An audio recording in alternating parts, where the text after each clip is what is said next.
Heritage సంస్థ direct గా చేయలే. ఈ ఇందాపూరు లేకపోతే ఇంకోటి ఆ పేరు పెట్టుకొని వాళ్ళు చేస్తున్న దోపిడీని మేము చెప్తున్నాం. ఆ దానికోసమే తీశారు. ఆ దోపిడీ కోసమే లేకపోతే 300 రూపాయలు ఉన్న నెయ్యిని ఒకేసారి వచ్చాడు అమాంతంగా 6 నెలలు 700 రూపాయలు చేశారంటే ఏ రకంగా ఏమని అనుకోవచ్చు సార్? ఇది న్యాయమా సార్? దేవుడి తప్పు ప్రధానంలో దేవుడిని కొలిచి వారికి ఇచ్చిన దానాలు వచ్చి ఈ రకంగా దుర్యోగం చేసి ఈ రకంగా దోపిడీ చేయడం మీద ఎంతవరకు సంబంధించింది సార్? దేవుడిని ఎవరు చూస్తాడు? దేవుడిని చూస్తాడు కాదండి. నిన్న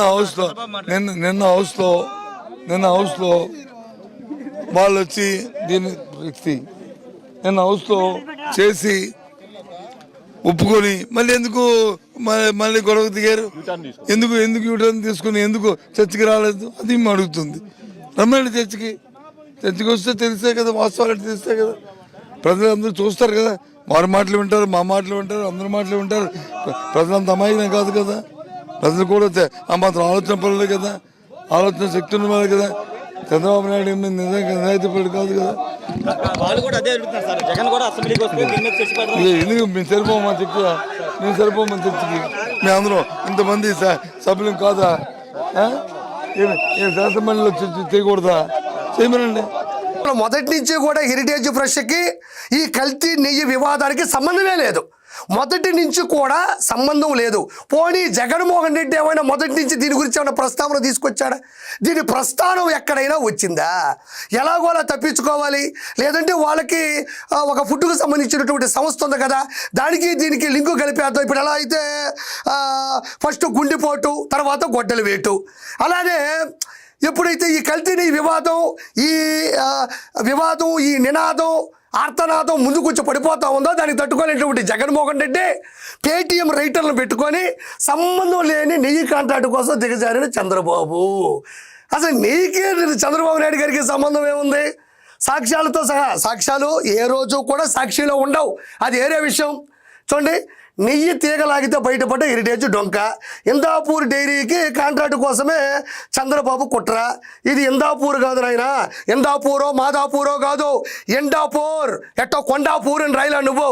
అంటే నువ్వు రాజకీయం చేసేటప్పుడు పేద ప్రజలకు ఇందా ఆ 10 రూపాయలు తీసుకొని నువ్వు పూర్ అయిపో, ఇందాపూర్. ఓకే, హెరిటేజ్కు అనుబంధ సంస్థ ఈ సరే ఇందాపూర్. మొత్తం 22, అంటే మొత్తానికి హెరిటేజ్కి ఈ ఇండాపూర్కి లింకు కలిపేశాడు మనోడు.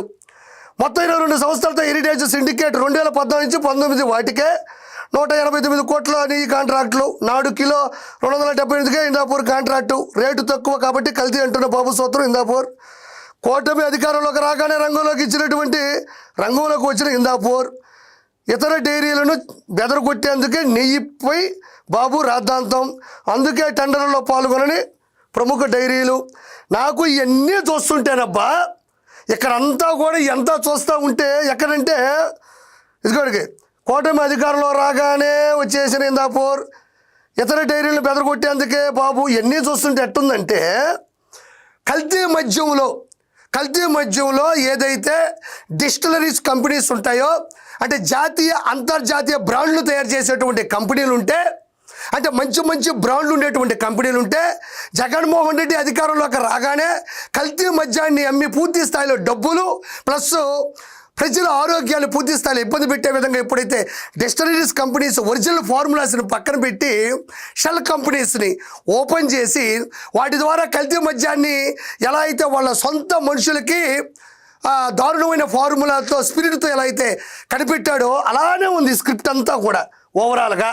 అంటే మొత్తానికి ఈ ఇండాపూర్ కంపెనీకి హెరిటేజ్కి సంబంధం ఉంది అనేది ఇలా వాక్కు, నేను చెప్పట్లేదు మీకు. మొత్తానికి పూర్తి నెయ్యి కల్తీ లడ్డుకి పూర్తి స్థాయిలో చంద్రబాబు గారు హెరిటేజ్ ద్వారా సహకరించారు అని చెప్తున్నారు.